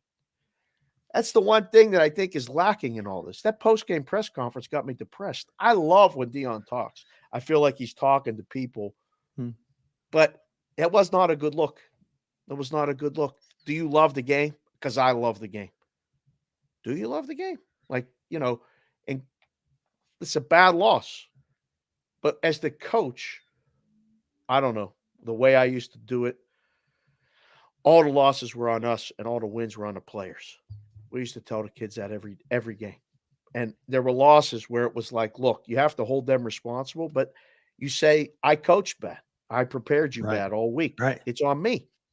All right, I'll do better. But I need you guys to buy in. That's what's supposed to happen after a loss like that. Not questioning to the national media whether, your kids love the game. They love the game when they win. It's easy to love life when you win. Love life every day. And when you lose, the lows aren't as low. When you win, the wins aren't as high. Love life. And that's a metaphor for sports, right? Life is life. Sports in this situation, you got to understand, especially when there's more games. Everything was great. We're doing the Rolex. We're doing all this other stuff. Whoa. You ain't done nothing yet. Hold on. The best thing I've taught my daughter, the thing I'm the most proud about with Madeline so far is that when I ask her about losing, I said, what happens? She said, we either win or we lose. Or either win or we learn. That's a Conor McGregor line. Yeah. Because I either win or I learn. And that is not what Colorado is saying. Like, they win, we're the greatest. We lose, well, now we're going to question everyone's whether they care, whether they practice, whether they want to be here. Like, it's easy to be in the boat when everything is perfect, when the sun is shining and the breeze is beautiful. It's a whole different story when you're in the middle of that hurricane, man. You got 10-foot swells smacking against the side and people are puking on the side, out the side, and you're wondering, how did I get here? Who wants to be in the boat then? Who wants to be a part of it then? Nobody wants to be in a boat then, Perrault. And with Dion, I don't think right now I don't know if kids are going to want to be in it with Dion because football seasons are long and hard. It's difficult to play a 12-game schedule, high-level Division I football, FBS football, when everyone's loving on you and everyone's telling you how great you are. And that's why Nick Saban called it rat poison. The media is rat poison. You feed the kids all of these ideas that they're wonderful, that they're the best. And all of a sudden, things go south and you don't know what to do because the kid next to you on either side, you're both questioning, well, how do we do this? We're in trouble. The NIL can build a really good team. You can get a lot of really good recruits. You still got to play the games and you still got to win. And at some point, you got to, it's great to have stars. You still need ditch diggers too. You still need grinders. You still need people to show up for practice, like the walk-ons to get abused and the scout team to, get the guys. Rudies. You need all of that stuff. You need the Rudies. You need them. It's all part of the process. But I'll tell you what, I absolutely I love when Dion gets going and when he talks. 'Cause there's times I'm like, man, this is really good stuff. But I did not like what I saw Friday night. I was Saw watching. is why people hate him. What you saw, because that's the problem people have with Dion, is that when things go south or go awry, it's never his fault. It's a bummer. It's somebody else's fault. It's questioning his kids. It's not questioning his coaching. Well, he had the kids ready. It wasn't his fault. Of course, our coaches coached. We were there. They had the game plan. The kids didn't do it. Wait, what? Everybody in the chat said that Arizona's the only game they have a chance of winning based on those. I don't know. I think the Washington State game could be one they could win. It's a hard Pullman? game, but it's so hard to play there. It's such a tough place. Washington State is not sure. I'm not sure about them yet. Well, these got worked by Arizona 44-6. So give you an idea. All right, more on college football on Wednesday, like normal. Baseball time. Baseball time. Baseball Rangers time. win game 1. Montgomery, I'll stop questioning the dude. Guy's a horse. Damn, bro. He's been phenomenal. His first 2 career starts going 6+. I think the first time in baseball history, a guy's first 2 starts in the playoffs, he went 6+ without giving up a run. He lived dangerously too. There were times there were guys on base. Houston kept getting, traffic on the base paths with 2 outs. And it came up. I mean, he got Alvarez. A couple times with that deuce. Can we not, by the way, can we leave this Alvarez has a stomach bug thing alone? Can we stop talking about this, please? Built-in excuse is already coming. I mean, there's a lot of stuff going around. I feel like shit myself. I know, but Yordan Alvarez played last night, and Ken Rosenthal today is like he's got a stomach bug. It bothered him the entire game. We'll see how he feels tonight. I don't know. Everyone's banged up at this point in the year. No one's healthy. It is what it is. I know you get in that batter's box, and it don't matter whether you got a stomach flu or not. You better put the bat on a ball, and he did not. So, are you ready to just say that like 64% of the time, the team that wins game 1 wins the series? Yeah. No. The series is far from over. Far from over. I like Texas. Don't get me wrong. That was awesome. And we got big game Nate pitched tonight. Today. I mean, look. Oh, man. If the ball that got hit off of Chapman is 25 feet to the left, it's a whole new conversation. That ball was hit into the perfect spot. Oh, did you just freeze? Hello. Snap back. Come on. Come back. He's not here. Come back. Oh, you're back. All right, good. So the Crawford boxes were, 25 feet, that ball to the left. Before you continue, I want to just shout out our friend we met at G2E. He just sent me a text and said would like to discuss more about meeting us and the show and everything. He just dialed in. He's welcome to the chat. Ben Levitt. Ben was the kid that wore the sport coat with the Phillies t-shirt underneath. Yeah. What's going on, man? Me and him were supporting. It was like we met him at G2E. Dave, we met like 100 people at G2E. I was setting it up. But he's excited to talk about our social media content and all this other stuff. So very cool. I just wanted to put that out there and say hello. Go back to what you were talking about. Sorry, sir. I don't trust the Rangers bullpen still. So that was. But man, he came in the ninth and dealt. Bam. He did. But tonight, back-to-back games.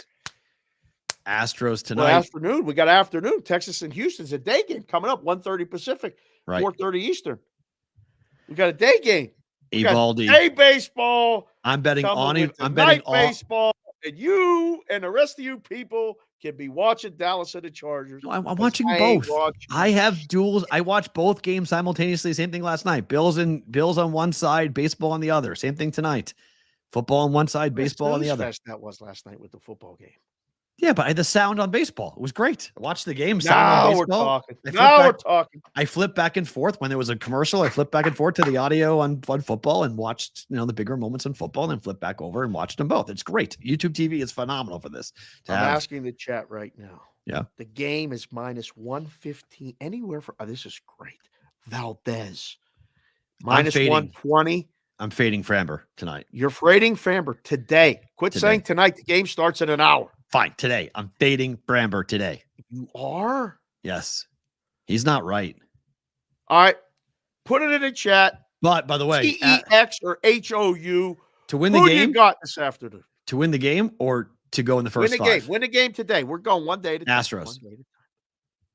My bet's on the Rangers, though. Hold on. I'm very confused. What did you just say? I'm very, very confused. Who wins the game? Astros, but you're betting Texas. Rangers first 5. Oh.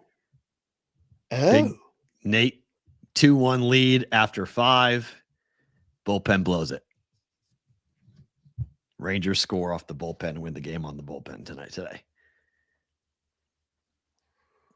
Rangers win both games in Texas? No, or in Houston. I mean, Astros win the Astros game. get the okay. Astros against the Rangers. Excuse me. Astros against the Rangers bullpen. But I like Evaldi against Framber. I don't trust Framber to keep the bats quiet for the Rangers. He's given up 3 or more runs in every start over the last 4 starts. In the playoffs, he got tattooed by the Twins. Something's up with him. At home in particular, something's up with him. Man. Rangers bats are too hot. Did you know that Houston Astros had a losing record at home in the regular season? Wow. Be the first team to go to the World Series with a losing record at home. It was close, though, right? It was like 38 and 39? 40 and 42. Okay. So it wasn't dramatic. But Well, how's that possible? It's 82 games at home. You only play 81. I don't know. Jeter gave the stat yesterday on the pregame, and I was you like, can play more, right? Because remember, if they had a double header, maybe he's talking about double headers or something on the road. I don't know. It's 40. Maybe it's 40 and 40.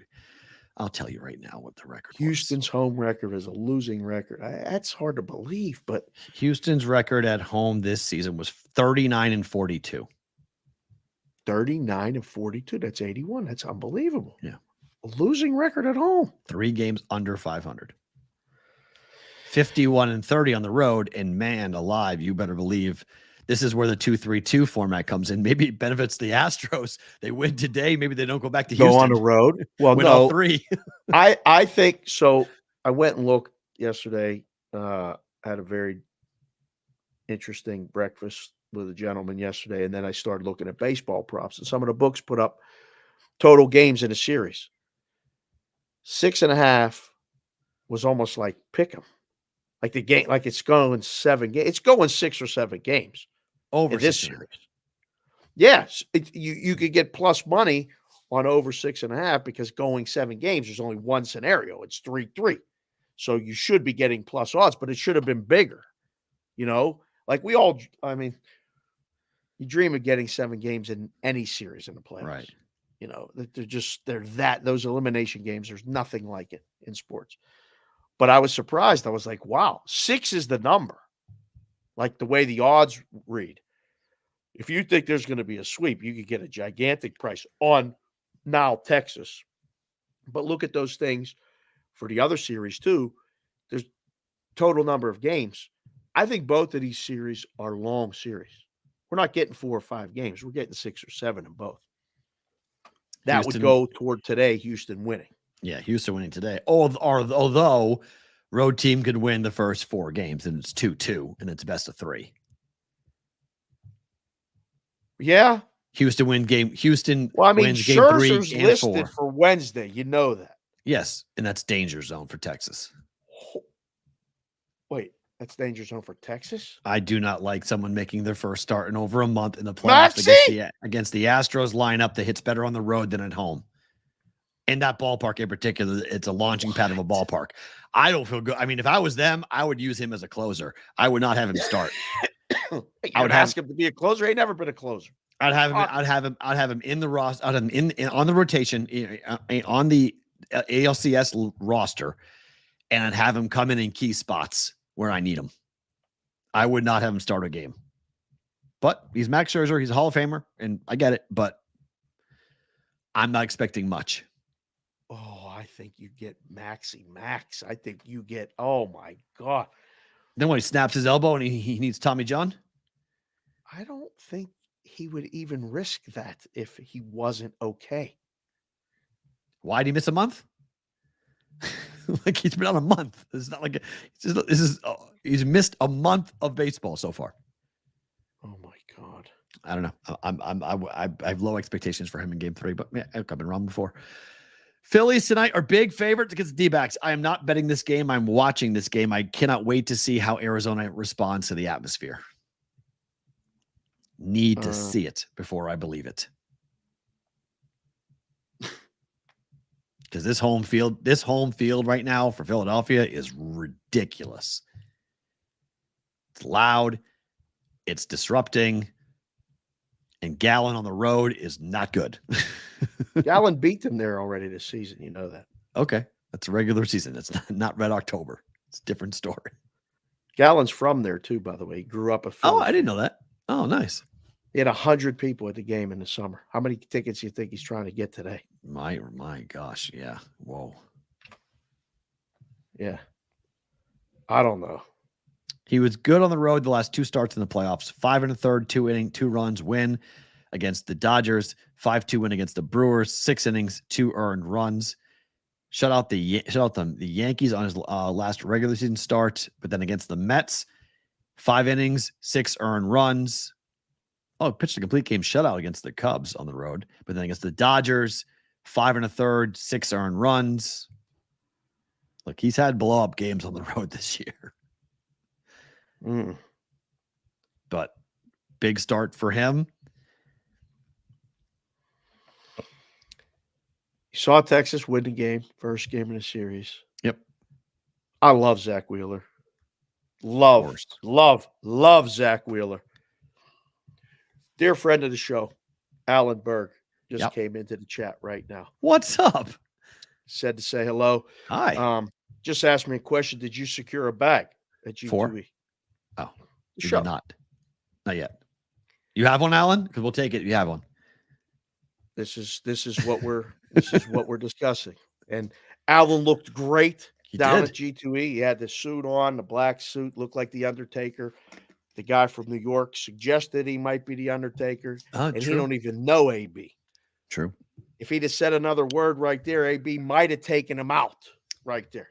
So he doesn't know. I used to have to keep between him and Mo doing cash considerations. Sometimes I was worried they were going to fight. Uh-oh. AB was like minus 550 every day. Yeah. He's got the weight for sure. AB, he's looking good. I'm saying, but nothing bad. I'm saying like the size advantage would be over Mo. AB's originally from Montana. He's country strong. He can take you out. He's that guy that got the big. He don't play. He looks but like AB, I did not know that. That would make that he fits the part. I can totally see that. Yes. Oh, but he's an OG. He's been around a long time in the space and the things. He's working on some things too. I'll talk to you after the show too. We got things we got to discuss. Oh. He's not watching baseball.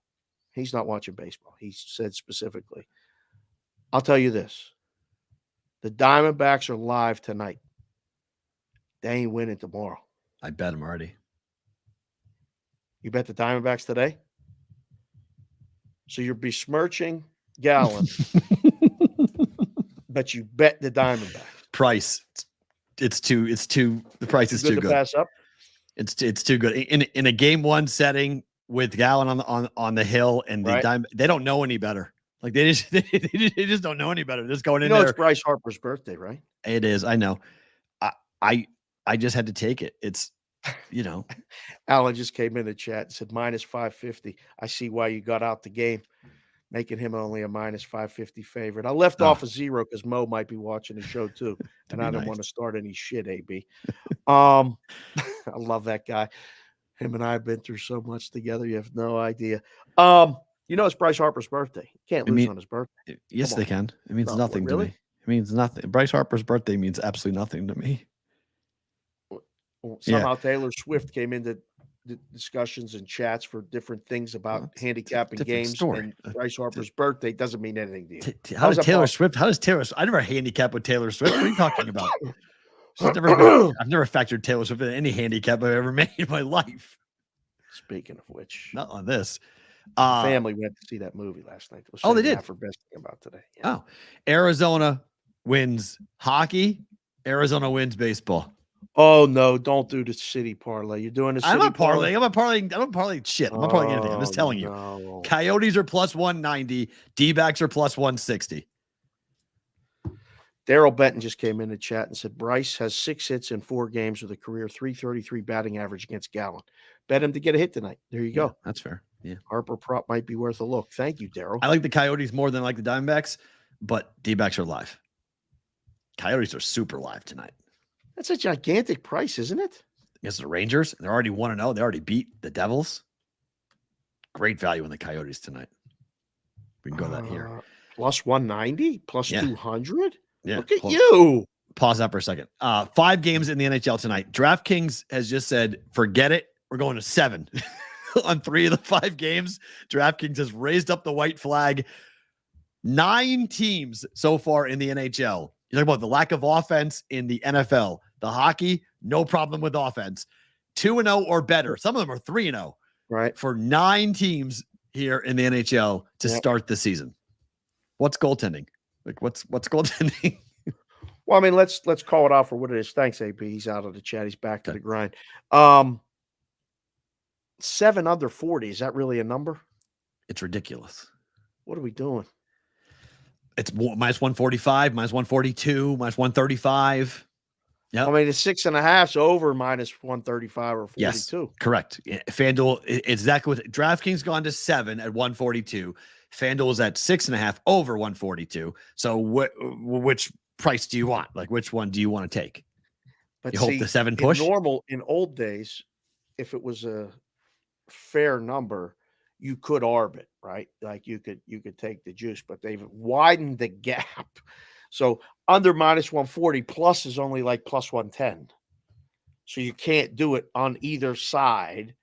You know, you can go under 7 plus 110 and over 6.5 minus 140. Nope. You're losing. Yeah. So like you're getting beat up. You can't do it. Right. So at like DraftKings, the consensus for the total, it's like, you know, over 6.5 is 40 or under is 135. Like, thanks for coming. This is price discovery. But we're doing it too, though. Circa, Superbook, South Point, they're all 6.5 and minus 140 for like Florida and New Jersey. It opened at 7. It's now 6.5, but it's 6.5 minus 140. Yeah. At here. So even the books here are copying the same thing where it's like, get off of it. Just, you know, you want it, fine, but it's going to hurt. It's not going to be cheap for you to do it. Listen, between the baseball and the football, this is a good night to bet hockey because no one else is really doing it. This is one of those ones where, you know, you put it up and you let it sit and watch the paint dry on the board because nobody really, you know, takes it. Florida, New Jersey is a good hockey game. Coyotes might be good. Coyotes might be good. They might be good. They played 1 game. What the hell are you talking about? Just saying they might be good. Tonight, this season. Oh God. Coyotes might be decent. The youngsters are playing. I don't like the Rangers. I don't like the Rangers this year. I don't like the Rangers tonight. Plus 190 money line outright.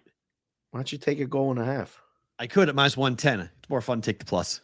It's not official. It's not even part of better to book it, but Calgary, Washington's a banger. I took a flyer on it. Chicago's playing at Toronto. Oh boy. Under. How in the hell? How the hell do you bet that game? Under. Easy. 2 good goaltenders, Mrazek and Wall. Everyone's going to bet the over in that game. You want under in Chicago, Toronto? Chicago's 2-0 to the under. They're one of the teams that are not scoring. 3-2, 3-1. First 2 games, finals. Yep. And then Toronto scored high, but Toronto's got Wall in net, who played really well last year, 25-year-old kid. If it was Samsonov, I would not bet this, but it's Wall, so that's good. His first start of the year. And then Mrazek has been good. His one start. Yotes on the reverse puck line from one of our wrenches in the chat. Addison, lay a puck and a half, gigantic plus price. Like it. Whoa. Like it.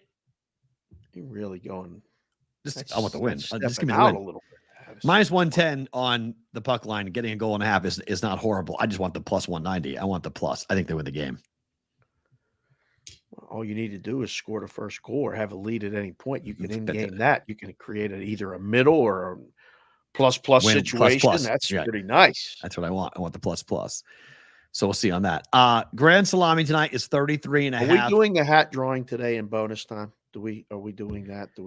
Yes. How are we doing that? Okay. I'm going to go online and find a random number generator between 1 and 5,000, and I'll pull that number, and then I'll count during the day, not on the air. I'll count up, and then I'll contact the person that wins.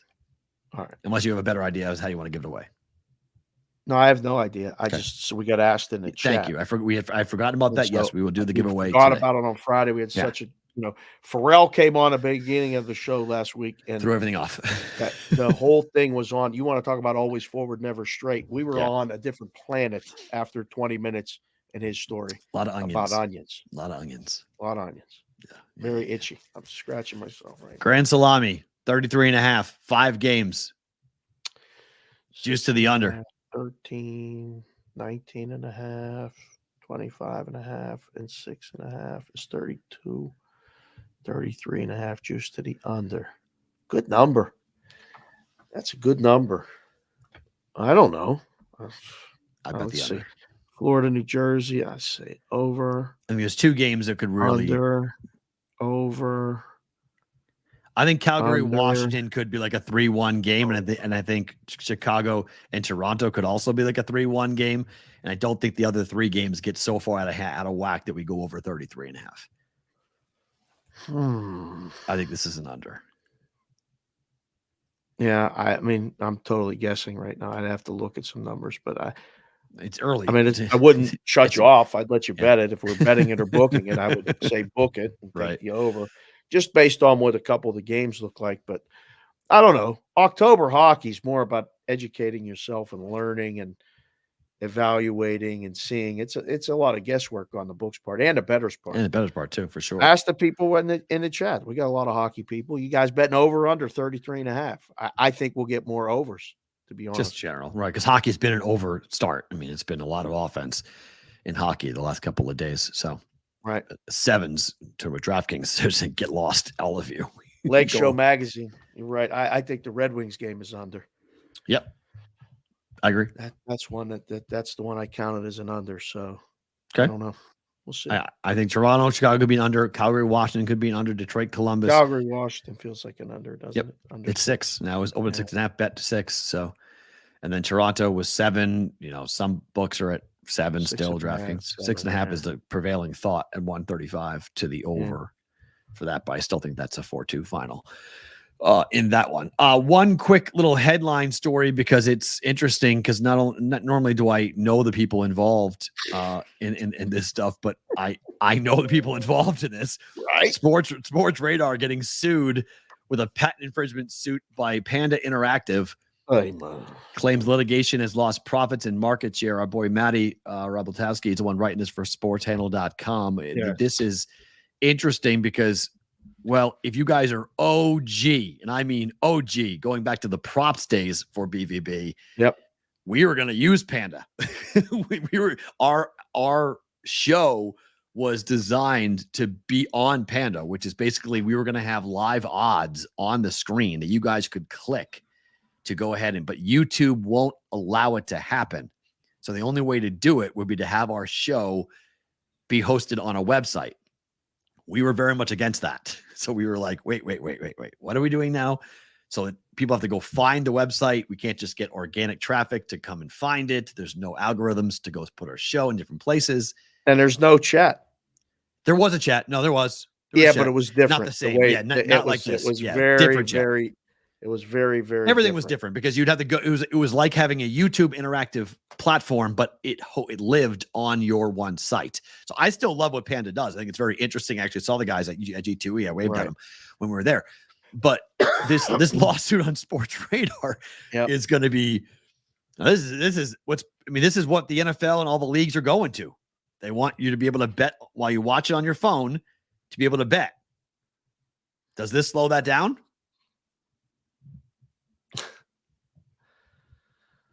I'm going to blow the whole consultant service.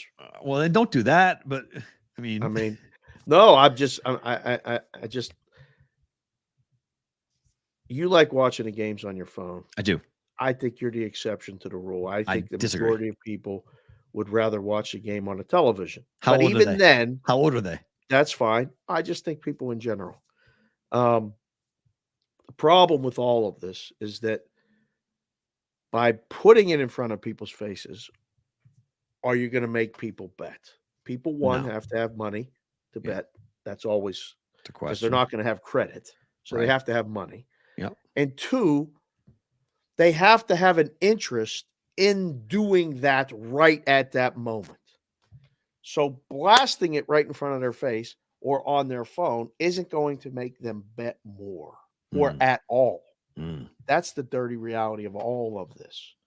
So is it going to slow it down? It might, only because somebody came up with the idea. Somebody came up with the tech. And then somebody may have said, well, let's just do what they're doing. We have a bigger platform. We'll do it better and we'll sell it. Well, that's what lawsuits were filed after Genius Sports and Sports Radar unveiled BetVision, a collaboration which we talked about on the show. We did. Where Genius is the exclusive odds provider for the NFL. Yes. Powering this product to allow NFL during a game to place a wager on the same app. Upon last month's launch, 3 operators, Caesars, Fanatics, BetRivers, went live with the platform. According to the lawsuit, Genius implemented its patent video streaming technology that can be integrated into a sportsbook's data feed and video streams. Sportscaster, according to the websites, enables sportsbooks, media networks, and betting affiliates to use their patented technology to stream video that is, quote, contextually matched with live bets and in-streaming converse. Unlike BetVision through Genius, Sportcaster does not offer touch screen wagering on NFL through a watch and bet app. But there's this thought that there is a technology issue that they're using Panda's technology to get this to be done. And that even though they don't have the rights to do it in the NFL, these companies do. They're using their tech to go to the NFL, something that that Panda cannot do because they don't have the rights to do it yet. Right. So, So like you said, you become partners with the league, you buy the rights, and you keep everybody else out. Yeah.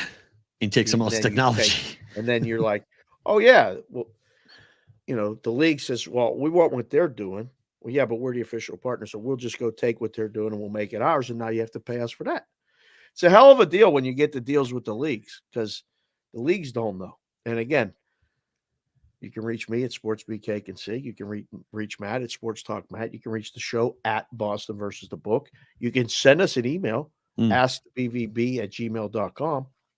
We'll help you. The NFL, I spoke to somebody over a year ago when they were talking about getting someone who knew betting, but I didn't go to law school. I think they wanted a lawyer. So my initial conversation was like, no, you guys are the lawyers. I can tell you how it works. You can tell me what not to say too much, and then we'll be fine. I'll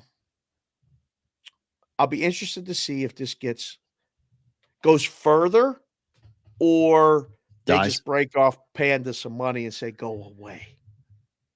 Because I'd be curious. I mean, it is Panda's whole.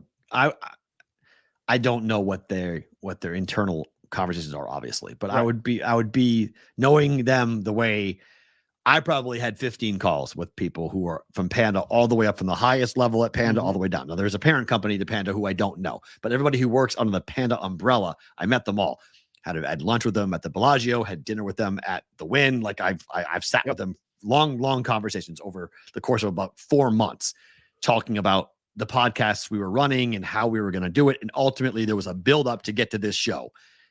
I was gatekeeping it, going, okay, we're going to run it with our smaller podcasts that Dubsy, remember Dubsy doing props golf and all that stuff. That's where we're going to roll it out on before it got to us. Like it was going to be perfected. And then we're going to get to BVB.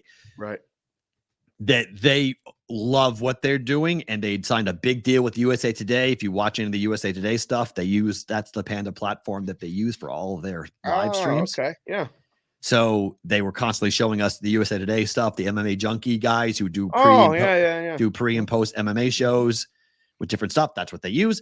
So my gut tells me they're pretty mad that they were cut out of this, and it's their tech.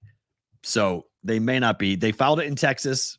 Would that mean anything? I don't know, but that's where they filed this lawsuit against Sports Radar, and it involves the NFL. And when you involve the NFL, people are going to pay attention. Stories are going to get written about it, and it might not go. It may be a bumpy ride. So we'll see how it goes. Whether or not we get this genius NFL live streaming thing to halt, or does it keep going just while this lawsuit is being litigated? There's no stoppage to what happens. We got a bunch of people in here, and you guys, if you're here, stay for BVB bonus time. Matt's going to get us off of here, Sports Grid. But I want you to answer in the chat. Do you like watching NFL games on your phone? Where am I? No? Where am I?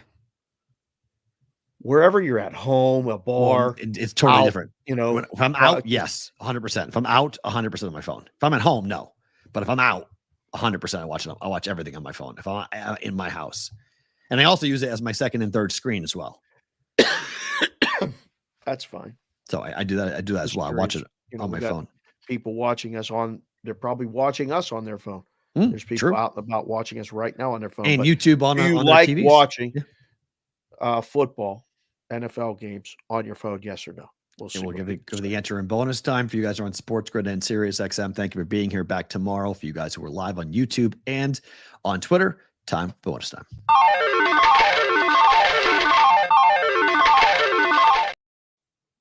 What's the prevailing? No. It's the worst case scenario. At night in bed, yes. Oh, yeah. If I'm out only, no. Yeah. Never on my phone. No.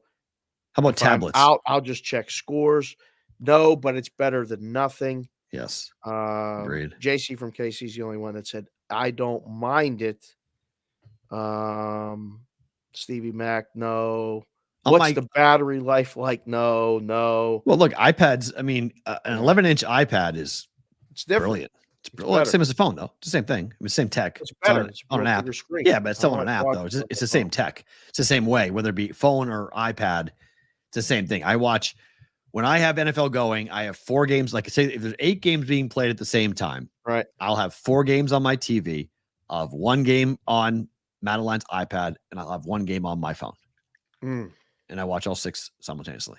And then I'll do if I got to, because you can't right now, at least you can't do multi-screen on a tablet for YouTube TV. It's a different app. It's a different technology. So you can only see it on your phone 1 game at a time. But then on your TV, it gives you the 4 box option for that. Okay, time for Bet It or Book It.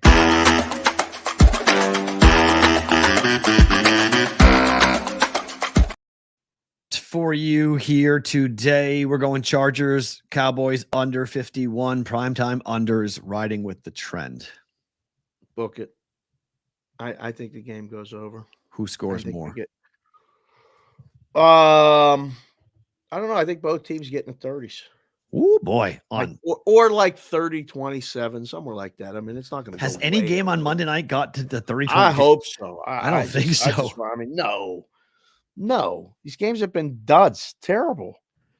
But let's see. So we've had 22-16, 2017, 26-22, 25-11, 16-19, 23-7, 24-3, 17-13. We haven't had a single game with both teams. We've had 1 game with both teams in the 20s. Steelers, Browns, week 2. Yeah, and that was because a couple defensive touchdowns. Yeah, 26-22. Right? Yep. Yeah, I think it's selfishly just rooting for it because, like, I'm on with Ranieri and Taylor Mathis the first hour on Sports Grid. We haven't even had a touchdown scored but once during the whole first hour of the show. And Jack does the graphics for the first touchdown score and all this other stuff. And like halfway through, we're like, what are we doing? You know? That's awesome. So it's a tough watch. Like it's hard. So I'm selfishly rooting for more scoring, but I think the Chargers have success. Okay. Do both guys throw a pick tonight? I think Dak throws a pick. Yeah, I could see it. Yeah, Dak throwing a pick. Herbert throwing a pick. I mean, Herbert could put up some big numbers tonight given the injuries, but let's see what the defense looks like for Dallas. I think the defense is going to look much better after what happened last week. I think they're going to be totally different tonight. Right. I'm on the bounce back spot for the Cowboys. Not a win, but I think they bounce back defensively, and thus that's why I think the under's in play. But I can see the over two. DraftKings just moved the game to 2 to take a lead. Oh, Cowboy money coming in 1.5. So Cowboy movie money. They did 2 with reduced juice, so that might just be a search mission. Chicago, Toronto tonight in the NHL. We do not know yet if it's going to be Mrazek. I think it's going to be him, but we do know Wall is in net for Toronto. Under 6.5, even money. Better to book it. This one too. You're on your own with under in the Toronto game. Yeah. It might come in. Wall. Have you seen Wall stats? This is not typical. Wall's been last year. Wall was very good. 6-1 with a 2.45 goals against average. First start of the year for the kid. Yeah. I don't think Chicago scores more than 1 goal, and I think Mrazek was phenomenal in the opener. He was really good for Chicago. So hopefully he plays as well. Gives up 3 goals, 3-1 final for Toronto. Wow. I don't know. I think Toronto gets 4 or 5 minimum. On Mrazek? Wow. Toronto team total over. Nah, it's 4.5. Yeah. It's or 3. I think they get 4 minimum. Is it 3.5 or 4? Hold on. I'll look at that last night. The number should be 4. I mean, if they have 4.5, it's probably under -50. Even if it's 7? If it's was it 4.5, 2.5? That's what 4.5 for the favorite, 2.5 for the dog. Yeah, it's 4.5, 2.5. Yeah, that's what I thought. 4.5. What's the juice? Over plus 114. Under's what? Minus what? 144. What are we doing? That's why I didn't bet it. I mean, like if I'm at the counter trying to work and somebody comes up and says, "Give me the team total on Toronto," I want to bet under. Yeah. Okay, 4.5. What do I have to lay to win? $20. 28.80.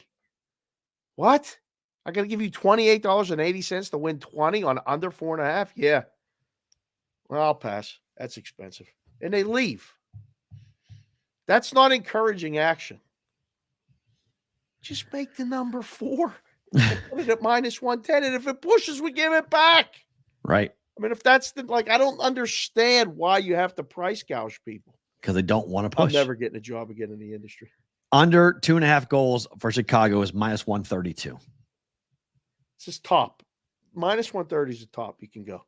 Because that at least can somewhat be explained. That's why, to me, that's why I'd rather get even money. I have even money on the under.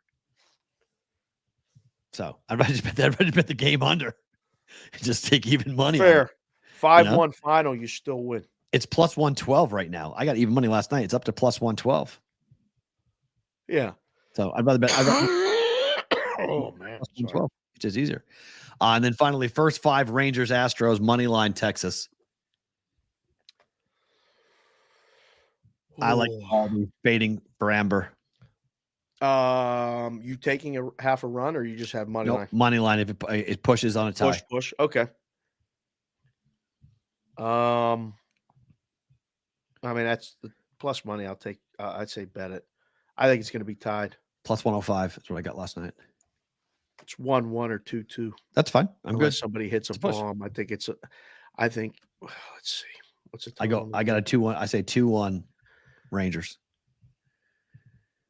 First 5 is 4.5 under. Under in the total first 5. 1-0. A lot of swings and misses. That's the problem. Darryl just said it. Valdez gives up too many homers. That's the long fly. The thinking's right. Texas leading. You see? I don't know if you were watching. Did you see Chapman come in? Man, he makes me nervous. Yeah, I told you. The ball that it was hit 25 feet to the left. It's a 2-run home run. It's 2-2. That's why I'm not touching the bullpen today. I want no part of it. I trust Evaldi to go 6 potentially, to be lights out. The second that bullpen comes in, I'm like, nope. I want no part of that team, in particular against Houston. I want no part of it. Given, that short field, that short porch in left field, man. That's with that one little cutout deep. You got lucky. You got lucky.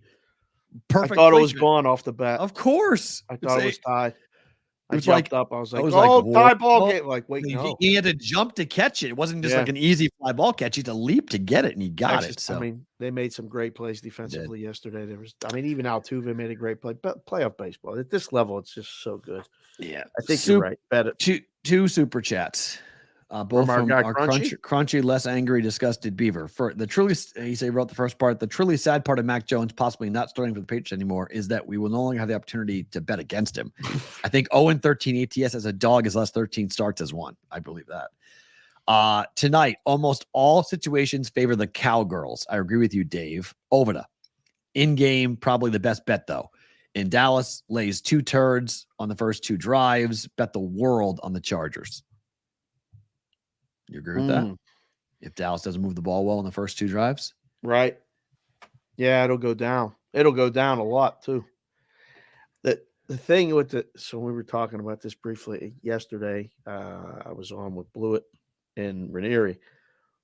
How fast you have to move the in-game number now. Because, I can't imagine. I wish I was looking at it last night with Buffalo and the Giants. Right. It had to go boom, boom, boom, like off a cliff. We're moving in 3s. We're moving in 4s. Like, what are we doing here? Nobody's scoring. They didn't score a touchdown until the 4th quarter. Unbelievable. Like, would that game close yesterday? Let's see. That game closed.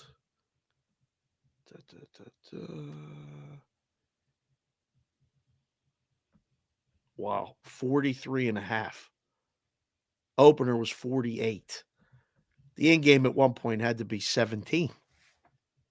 Had to be. If it was 6-0 through or 7-6 into the 4th quarter. Or no, you said in the first touchdown, it come to the 4th. So no, it was 9-6. It was all field goals up to that point. Yeah, it was 9-6. They should have been up 12-6. It was 9-6. Then they scored the touchdown.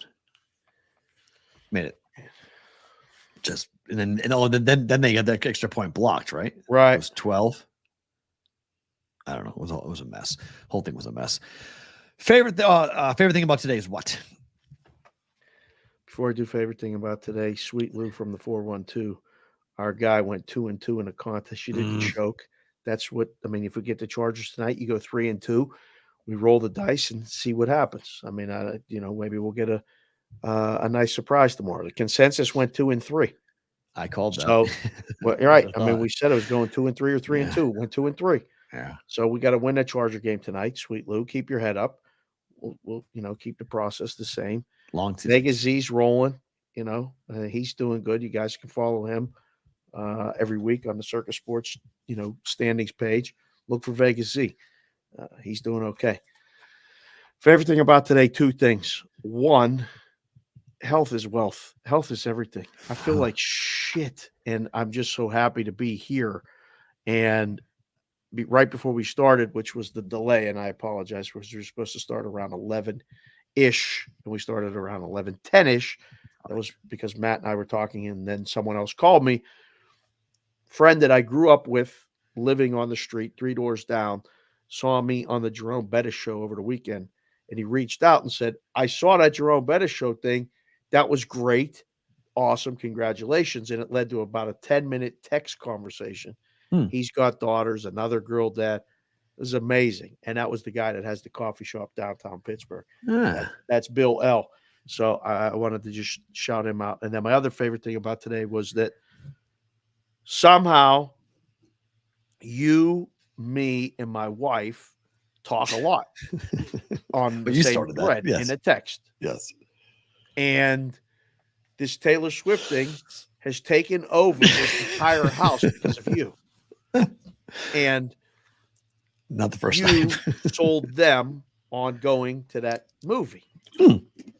I didn't sell them anything. They asked me. Well, they asked me for my opinion. I gave them my real opinion. They did, and because I saw it. I saw it on Saturday. I saw it. Yes, they went and saw it last night, and they came home and said, "We're going to have to question everything that Perrault says from now on." Why? And I was like, "What? Why? What do you mean?" And they're like, "It was just her show at SoFi." I'm like, I think he said that in the text. That's exactly what I Like said. I read the text as it was coming. They asked me to go, and I took a hard pass because I'm like, you guys can go see this anytime. Like the baseball game is on. Yeah. This is my time. I want to watch every inning of every baseball game from here on out. I have a very vested interest in it as well. There's a lot of tickets on things doing. Sure. I'm out purchasing new tickets to try to add to positions. I'm working. I'm not going to see Taylor Swift. But they came home and they said, well, it was long. Told you. It was just her show. Like I told you. And I'm like, I believe that's what he said again. So I read the text out loud. And now they can't stand either one of us. Oh, okay. That's because a lot of times we say things that they don't always hear. Women hear things differently than what we sometimes. This is not even hearing. This is reading. This is literally. This was words in a text. They asked me how long is it? 2 hours and 45 minutes. Yes. Is it anything more than SoFi? No, it's one show only. That's it. Oh, really? Yeah, it's okay. We didn't like it. Like Matt and I, we left. We didn't say the whole time. We left early. Madeline, after 2 hours, just like the same thing at the concert, at the 2 hour mark at Taylor, Madeline started to get very tired. We stayed till the 3 hour mark until she finally punted on it and said, I can't stay anymore. And we left. We missed the last 15 minutes. This time around, at the 2 hour mark, she was tired and she was like, I've already seen all this. I'm good. And I said, you sure? And I go, I'm here for you. You sure? She goes, yeah, I'm good. I'll watch when it comes out on Disney Plus or something. I'll watch it. I'll watch the end of it there. I said, okay, fine. Very good information to know. Yeah. Because so they were waiting for some big thing at the end. Oh, yeah. They didn't get to deliver whatever it was. But no, it was just a bunch of scenes. It was just like you could see all different pictures. People were looking for themselves because it was all different concert shots of all the different places that she had went.